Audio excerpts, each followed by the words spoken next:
Around 4:45, I was just inside the Chevron, relaxing, doing my typical duties, about to start my morning routine, when a gentleman approached me. Normally, he was my first customer in 3 hours, so my normal routine is, "Hi, how you doing?"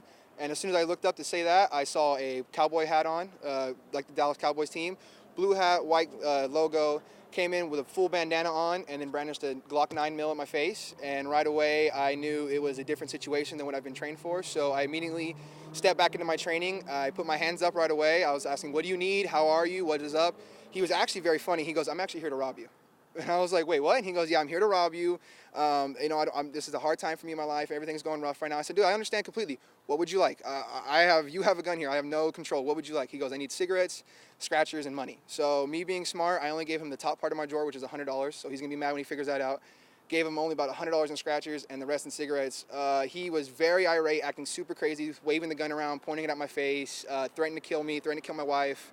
But other than that, I just stayed really, really calm. I kept asking him, "What do you need? Do you need any help? Do you need anything at all?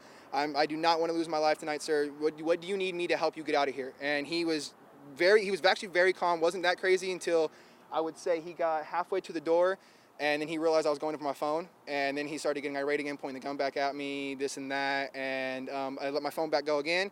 He walked back out, and he did what everybody does in the movies. He looked back at me, pointed the gun. Happily, he didn't pull the trigger, but then I think he tried to do it to scare me. He hopped back in the car and skirted off down Brawley that way, and they are still looking for the vehicle at this moment right now.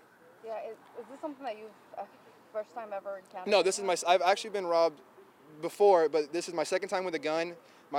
Third time here, but the first two times were with intoxicated individuals, and they didn't have any weapons or anything like that, and I've been trained, so I didn't really mind those. Those weren't call police situations. This is my second time ever being robbed with a gun, so I hate to say, but I was adapted to the situation. I was aware and knew what to do. Are you the only one that was in there? Yes, I was the only one working tonight. This was your third robbery at this location? At this location, we've had 4 beer runs and 3 robberies now at night. And I've called the police twice for robberies. Nothing has been stolen per se, but there was threats to rob the store, threats to kill me, threats for violence like that. So we just called the police, let them know right away.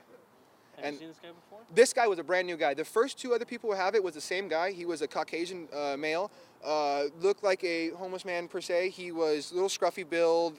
He's banned from the store now. We have pictures of him. He is not allowed in the store. This guy was totally brand new. Never seen him before, never heard the voice, never nothing. And then, like the police said, that he was in a stolen car, so didn't know the car, didn't know like that. He had his face fully covered. I have never seen the individual my entire life here. Tell us the description of the guy. I'm 6'2", so I'd say he's about 5'8", 5'10", pretty stocky like me. He was a very, very dark Mexican man, had the sun freckles on his face that you could only see because his bandana was covering about here and here.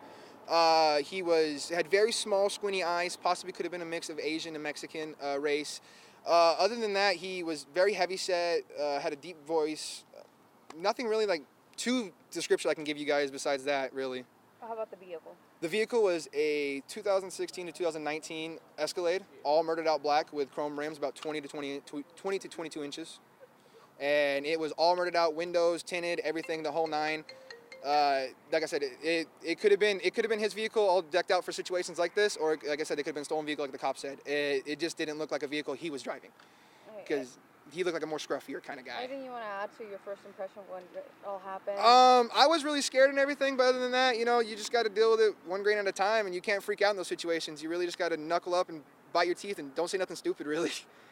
Did you hear about all the robberies from last Yes, night? I've been hearing a lot about it, and like I said, I wanted to get in law enforcement to hopefully make a change in Fresno and stuff like that, but I've been hearing Tractor Supply gets robbed once a week pretty much. I have a friend who works there.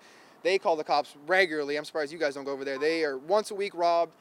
We've had a couple here and there, but I heard around the area, my friends, they said it was picking up, so I've been letting customers know, like, hey, if you have stuff around your area, your houses, please lock it up, please take aware, because yes, you live in a nice area, but this is Fresno. Everywhere travels in Fresno. Riffraff travels everywhere throughout this town, and it's always going to show up in the least place you expect it. I mean, look, this is a gas station in the middle of pretty much nowhere on Herndon, and I got robbed at gunpoint. So you guys could be the next person. A home invasion could be anything. These guys are getting crazier and crazier.